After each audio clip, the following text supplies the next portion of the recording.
12 জুলাই মুক্তি পেয়েছে মিউজিক্যাল ঘরানার সিনেমা আজব কারখানা। শবনম ফেরদৌসের পরিচালনায় ও সামিয়া জামানের প্রযোজনায় নির্মিত সিনেমার প্রত্যেকটি গান সমাদৃত হয়েছে। এই সিনেমায় ব্যবহৃত হয়েছে শাহ আব্দুল করিমের গান বসন্ত বাতাসে।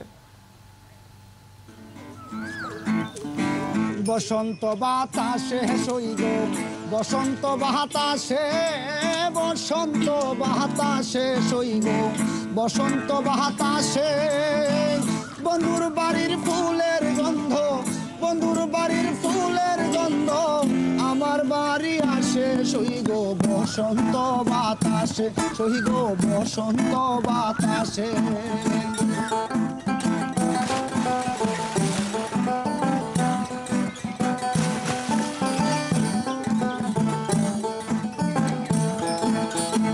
বন্ধুর বাড়ির ফুল বাগানে নানান রঙের ফুল বন্ধুর বাড়ির ফুল বাগানে নানান রঙের ফুল ফুলের গন্ধে প্রেমানন্দে ফুলের গন্ধে মন আনন্দে ভ্রমরায়া কুল সইগ বসন্ত বাতাসে সইগ বসন্ত বাতাসে বসন্ত বাতাসে সইগ বসন্ত বাতাসে বসন্ত বাতাসে সইগ বসন্ত বাতাসে বন্ধুর বাড়ির ফুলের গন্ধ বন্ধুর বাড়ির ফুলের গন্ধ আমার বাড়ি আসে সইগ বসন্ত বাতাসে সইগ বসন্ত বাতাসে।